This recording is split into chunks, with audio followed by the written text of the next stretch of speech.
बिस्मिल्लाहिर्रहमानिर्रहीम। अस्सलाम वालेकुम बच्चों। आज हम कवर करेंगे अपना आखिरी एरिया S1 का, जो कि है नॉर्मल डिस्ट्रीब्यूशन। अब देखो, अगर हम लोग अभी अपने सिलेबस को अपने सामने रखें ना, तो तुम लोगों ने सबसे पहले तो देखे थे मेजर्स ऑफ डेटा, और तुम लोगों ने डायग्राम्स देखे थे। हिस्टोग्राम्स हो गए, बॉक्स विस्कर प्लॉट हो गए, स्टेम लीफ डायग्राम हो गए, वो सब।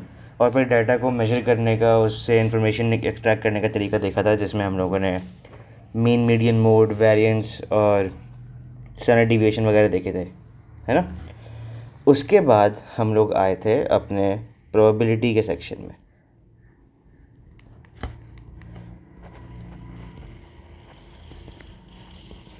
आपके पेपर का नाम प्रोबेबिलिटी एंड स्टैटिस्टिक्स 1 है, तो ये एरिया आपके स्टैटिस्टिक्स की बात करता है। फिर ये प्रोबेबिलिटी का सेक्शन है। प्रोबेबिलिटी के सेक्शन में हम लोगों ने सबसे पहले तो पढ़ी थी बेस प्रोबेबिलिटी। उसके बाद हम आए थे DRV के ऊपर, जो कि डिस्क्रीट रैंडम वेरिएबल था। इसके अंदर हम लोगों ने अपना प्रोबेबिलिटी डिस्ट्रीब्यूशन पढ़ी थी।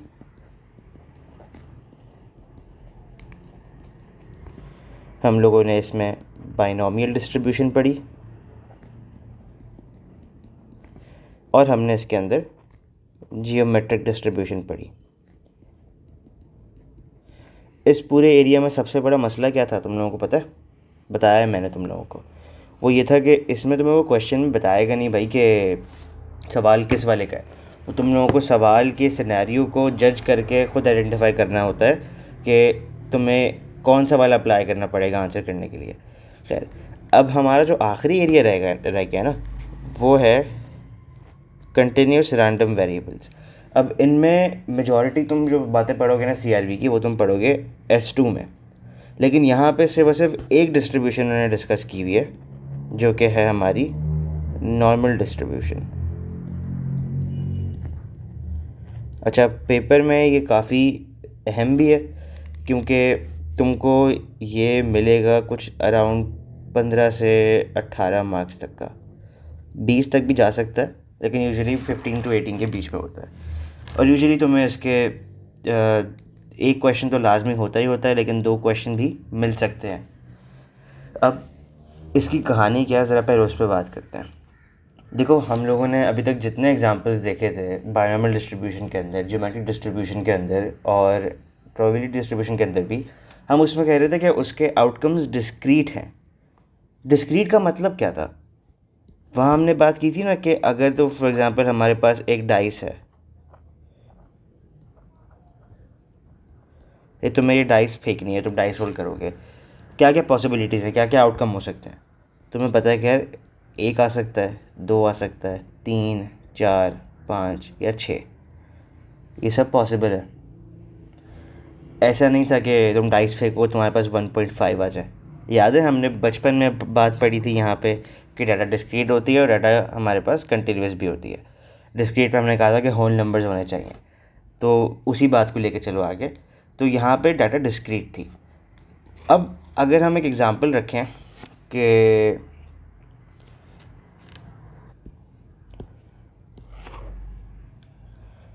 हम कहते हैं कि हम लोग जो है ना 1000 लोगों के पास जाएंगे और हम उनकी हाइट मेजर करेंगे,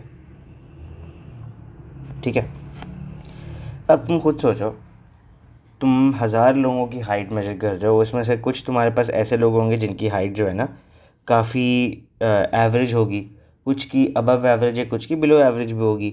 तुम्हें कुछ लोग ऐसे मिलेंगे जिनकी हाइट 5 फुट से 6 फुट के अंदर होगी, कुछ तुम्हें ऐसे भी मिलेंगे जिनकी 7 फुट या और ऊपर होगी, कुछ ऐसे भी मिल सकते हैं जिनकी 4 फुट या उससे नीचे भी हो सकती है।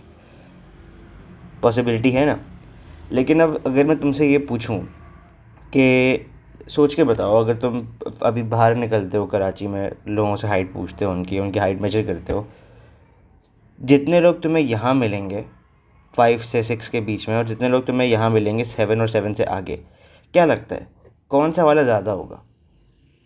अगर तो तुम्हारे पास कॉमन सेंस है ना, तुम बोलोगे यार यहाँ पे ज़्यादा लोग होंगे, क्योंकि तुमने खुद अपने इर्द गिर्द देखा होगा कि 7 फुट से ऊपर के लोग तुम्हें बहुत कम दिखते हैं। इतने लंबे लोग बहुत मुश्किल से तुम्हें मिलेंगे कराची के अंदर।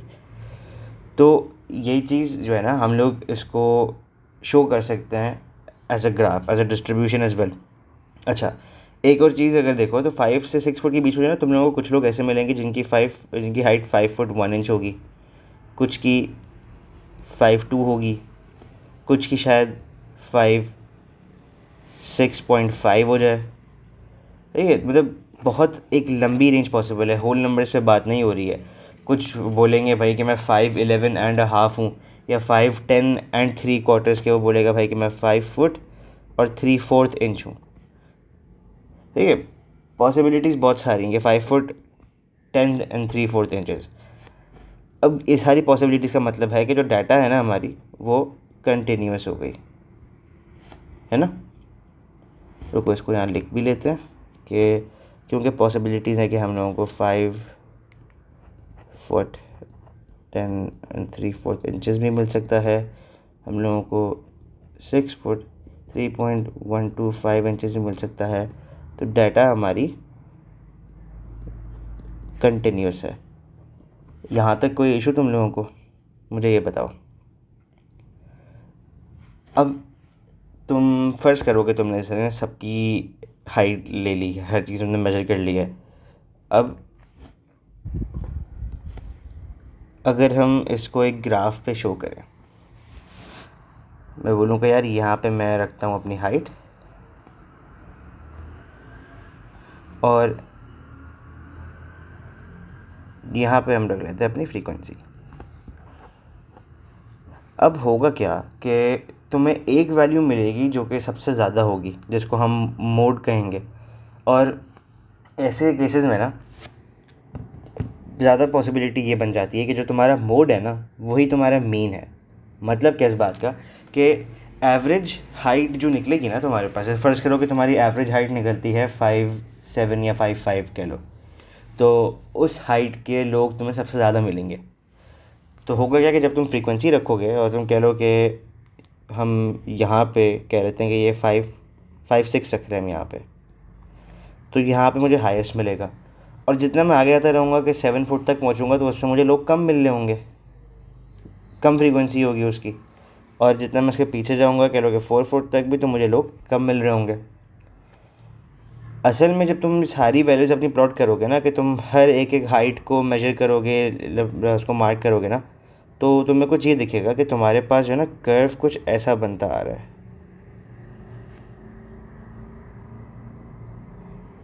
एक ऐसा कर्व बन जाएगा। और इस कर्व की जो है ना कुछ खासियत भी होंगी। ये कर्व तुम्हारे पास पूरा का पूरा सिमेट्रिक होगा। सिमेट्रिक कैसे होगा, क्या मतलब? मतलब अगर तुम इसको बिल्कुल मिडिल से तोड़ोगे ना, तो ये साइड और ये साइड पूरी की पूरी इक्वल होंगी। ठीक है, अब इशू क्या आ रहा था कि जब भी तुम कोई भी तुम एक्सपेरिमेंट करते हो ना, तो होता ये है कि तुम्हें हर बार डाटा कलेक्ट करनी है। डाटा कलेक्ट करने के बाद तुम्हें हर बार उसको एक टेबल फॉर्म में लेके आना है, फिर तुम्हें उसका ग्राफ ड्रॉ करना है। अब अच्छा, एक और चीज़ अगर तुम देखो, यहाँ पे तुम्हें दिख रहा है कि यहाँ की फ्रीक्वेंसी कम है, यहाँ की फ्रीक्वेंसी कम है, यहाँ फ्रीक्वेंसी बहुत ज़्यादा है। तो अगर मैं एक रैंडम पर्सन चूज़ करूँ इस डाटा में से, तो तुम्हें क्या लगता है चांसेस किसके ज़्यादा हैं कि जो बंदा पिक हो? क्या वो बंदा यहाँ से पिक होने के चांसेस ज़्यादा होंगे या यहाँ से? तुम मेरे ख्याल से बोलोगे कि यहाँ से पिक होने के ज़्यादा होंगे, बिकॉज़ यहाँ पे ज़्यादा लोग हैं। तो ये चीज़ भी तुम्हें समझ में आती है कि प्रोबेबिलिटीज़ यहाँ पर कम है और यहाँ पर प्रोबेबिलिटी हाई है, हायर चांस है यहाँ पर। अब हुआ क्या कि इस टाइप के एक्सपेरिमेंट्स जो है ना, हमने हर चीज़ के लिए किया। हमने लीफ के लेंथ्स रखी, हमने लोगों की हाइट मेजर की, हमने रैंडम चीज़ों के एक्सपेरिमेंट किए। लेकिन अब उसमें मसला क्या आ रहा है कि क्योंकि तुम बहुत सारे लोगों का एक्सपेरिमेंट कर रहे हो, यहाँ पे 1000 लोग थे, कहीं 10,000 होंगे, कहीं लाख होंगे, तो चीज़ें मुश्किल हो जाएंगी बार बार जो है ना टेबल फॉर्म में लेके आना और उसको कैलकुलेट करना। तो जो हमारे मैथमेटिशियंस थे ना, उन्होंने एक काम ये किया कि उन्होंने इस चीज़ को एक फॉर्मेट में कर दिया। क्या किया उन्होंने? उन्होंने बोला कि यार ये सारी जो वैल्यूज़ है ना,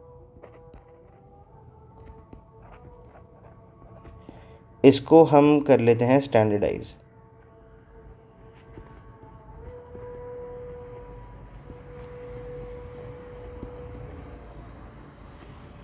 अच्छा सॉरी, थोड़ा सा अजान ब्रेक, नमाज ब्रेक ली। कंटिन्यू करते हैं आगे। तो हम बात कर रहे थे इस एग्ज़ाम्पल की। हमने यहाँ पे क्या कर, देखो हमने अब कोशिश करनी थी कि इसको जो है ना, हम कोशिश करके एक ऐसा सेटअप कर लें कि जब भी हम ऐसा कोई एक्सपेरिमेंट करें जहाँ पे बहुत सारी वैल्यूज़ हमें लेनी है और कंटिन्यूस वैल्यूज़ लेनी है, तो काम आसान हो जाए हमारे लिए। तो हमने बोला कि इसको हम एक फार्मूला के थ्रू स्टैंडर्डाइज़ करते हैं। अब वो फार्मूला हमने किया क्या, हमने बोला देखो कोई भी वैल्यू होगी, सही है, तुम हाइट मेजर करो, सही है, तुम किसी चीज़ के मार्क्स मेजर करोगे किसी टेस्ट के, तुम वेट मेजर करोगे किसी का भी, बहुत सारी चीज़ों पे। तो देखो इसको हम लोग एक फार्मूला के थ्रू स्टैंडर्डाइज कर सकते हैं। उस फार्मूला को हमने नाम दिया अपना जी स्कोर, सही है। अब जी स्कोर है क्या, हमने बोला कि यार जी स्कोर जो है ना, सिर्फ और सिर्फ एक काम है इसका,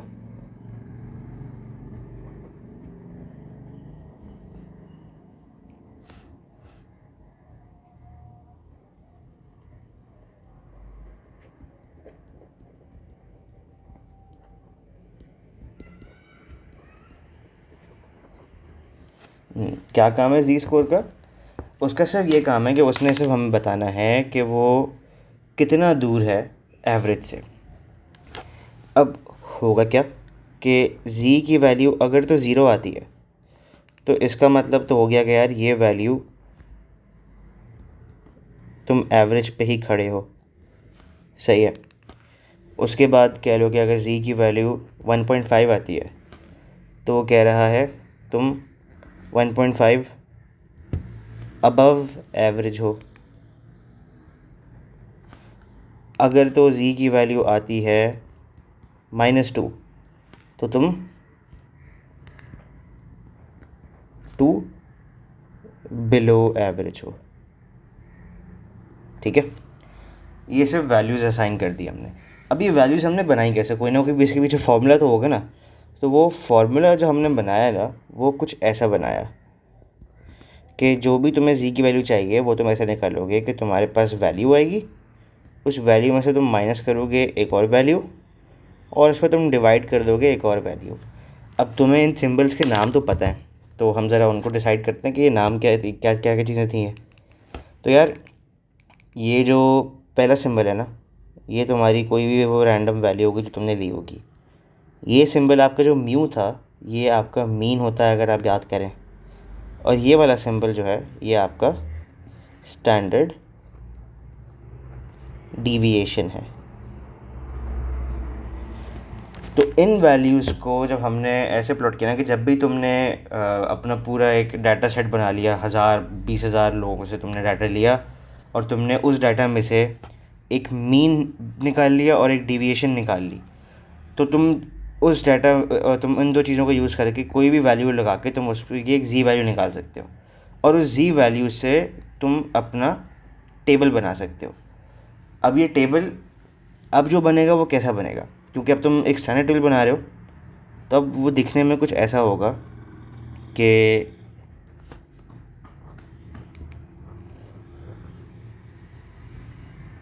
ऐसा देखना शुरू हो जाएगा वो।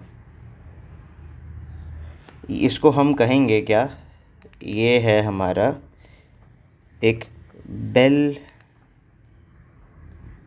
Shaped curve.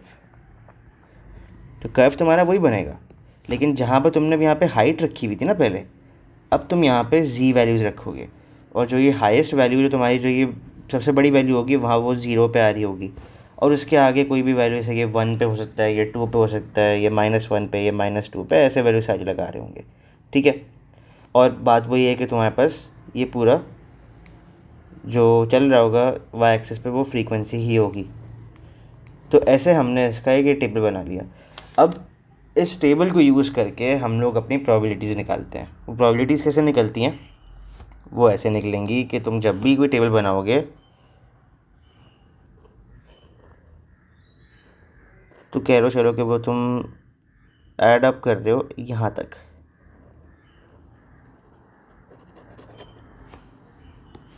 तुम्हें पता है कि यहाँ पे ज़ीरो था, तो फ़र्ज़ कर लो कि तुम प्रोबेबिलिटी निकाल रहे हो इस पॉइंट तक, जो कि तुम्हारे पास कह लेते हैं चलो कि 1.32 पे आ रही है।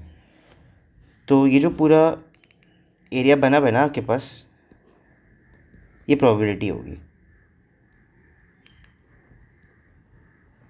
एरिया अंडर द कर्व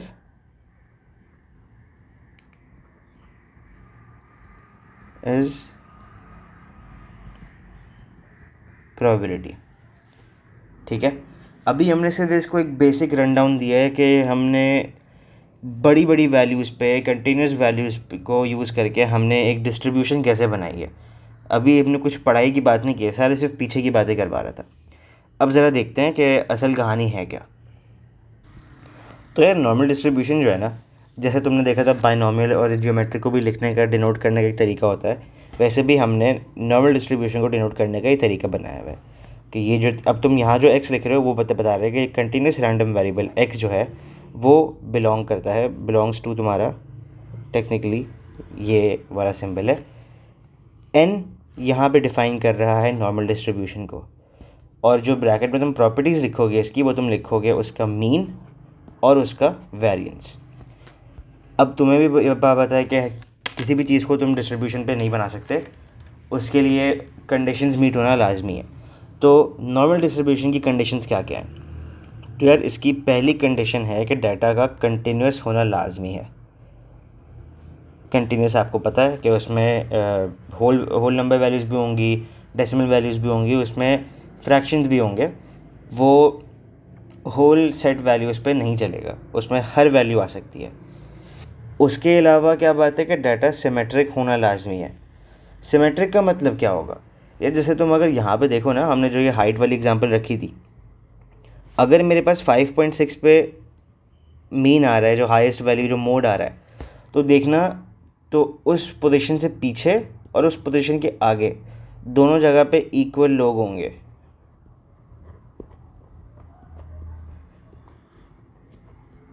तो मैं पता हो तो हमने ये बात की थी ना कि अच्छा, अब इससे हमें पता लगता है कि ये जो पोजीशन होगी ना तुम्हारी, इस पर हम आगे बात करेंगे, लेकिन ये जो पोजीशन होगी ना, यही पोजीशन तुम्हारा मीन भी है, ये पोजीशन तुम्हारा मीडियन भी है, और यही पोजीशन तुम्हारा मोड भी है। सही है? अब ज़रा देखो, तुमने समझ लिया कि डाटा कंटिन्यूस होना लाजमी है, डाटा सिमेट्रिक होना लाजमी है, और n जो तुम्हारा नंबर ऑफ़ एक्सपेरिमेंट्स होगा, जैसे हमने यहाँ पे रखा था 1000, उसका लार्ज होना ज़रूरी है। लार्ज का क्या मतलब है यहाँ पे? लार्ज का मतलब है कि डाटा सेट तुम्हारा काफ़ी बड़ा होना चाहिए। ऐसा नहीं कि तुमने सिर्फ तुम लोगों की हाइट मेजर कर रहे हो, तुम लोगों ने 10 लोगों की हाइट मेजर की और डिस्ट्रीब्यूशन कर्व बना दिया नॉर्मल पर रख के। ऐसे नहीं कर सकते। तुम्हें इसके लिए लाजमी है कि ये जो है ना डाटा थाउजेंड्स में या 10,000s में ऐसे में हो। अच्छा, अब वो कंडीशन पूरी कैसे होती है उसकी हम बात करेंगे आगे, लेकिन मेन अभी तुम्हें क्या बताना चाहिए? तुम्हें बताना चाहिए कि डाटा कंटिन्यूस हो, डाटा सिमेट्रिक होना लाजमी है, और डाटा का लार्ज होना ज़रूरी है। जब ये बातें पूरी होंगी तो हम लोग ऐसा अपना एक कर्व बना सकते हैं जिसको हम नॉर्मल डिस्ट्रीब्यूशन कर्व कहेंगे, जो कि जिसको हम बेल शेप कर्व भी कहते हैं।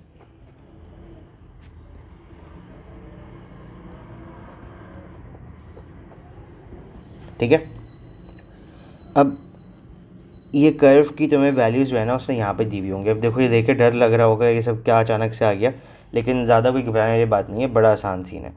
होगा क्या कि तुम फ़र्ज़ करो कि तुम्हें उसने जो है ना वैल्यू दिया, तो तुम्हें पता है कि यहाँ पे हम रखते हैं अपनी जी वैल्यूज़। तो ये जी वैल्यू तुम्हारे पास यहाँ पे मीन पे तो आती है, लेकिन साथ साथ तुम्हें पता है कि जी की वैल्यू मीन पे 0 होती है। अब होगा क्या कि जब भी तुम क्वेश्चन तुमसे बोलेगा ना कोई भी बात, तो वो बात तुमसे मांगेगा प्रोबेबिलिटी। होगा क्या, जब भी तुम सवाल सॉल्व करोगे तुम उसके लिए एक कर्व बनाओगे अपना ऐसी, उसमें कोई एक्यूरेसी ज़रूरत नहीं है, सिर्फ ऐसा शेप बनाओगे, नीचे एक्स एक्सिस बनाओगे और शेडिंग रखोगे उस पर, अब करोगे क्या, तुम्हें उसने एक्सपेरिमेंट दिया होगा, उस एक्सपेरिमेंट से आपने अपनी एक्स की वैल्यू निकालनी है जो आपको डाटा में से मिलेगी। उसको आप इनपुट करोगे अपने फार्मूला के अंदर, जो ये हमारा फार्मूला है। उस फार्मूला में इनपुट करोगे तो आपको मिलेगी उसकी जी वैल्यू। वो जी वैल्यू आपने जाके टेबल पे देखनी है। ये टेबल हमारा एग्जैक्ट सेम टेबल है जो यहाँ पे भी दिया हुआ है मैंने। इस टेबल से हम निकालेंगे प्रोबेबिलिटी। अब वो निकलेगी कैसे वो समझना। जो प्रोबेबिलिटी निकलती है ना, वो हमेशा जो है ना हमें मिलेगी शेडेड। हमने ये बात की ऊपर अभी की प्रोबेबिलिटी हमें एरिया अंडर द कर्व से मिलती है, और वो हमेशा जाएगी लेफ़्ट टू राइट।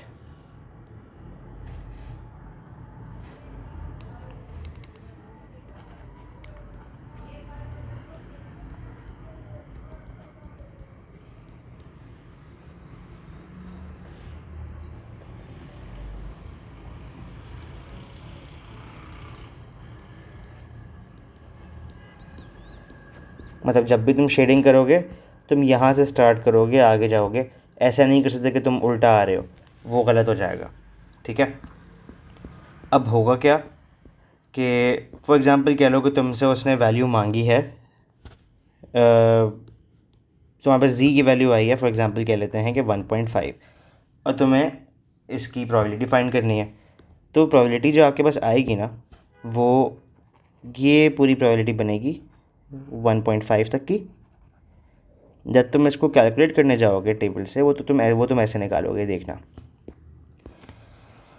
टेबल पे जो है ना, तुम्हें जी की वैल्यूज़ दी हुई है उसने। ये सारी वैल्यूज़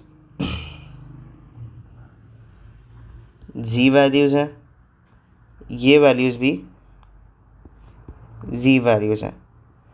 टेबल के अंदर जो मौजूद है यहाँ पे, ये सब है प्रोबेबिलिटी। ये पूरा का पूरा प्रोबेबिलिटीज़ हैं।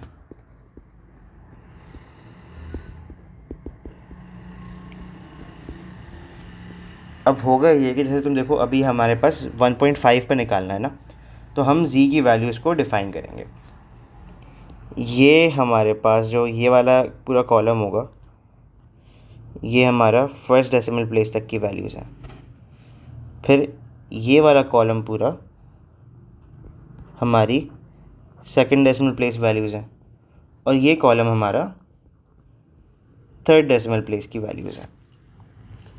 अब जैसे मुझे यहाँ पे चाहिए थी जी की वैल्यू 1.5, तो मैं जाऊँगा 1.5 पे। 1.5 मेरा ये रहा, इसकी ये सारी वैल्यूज़ हैं। अब मेरा सेकंड डेसिमल प्लेस क्या है, ये 0 0 हो जाएगा ना।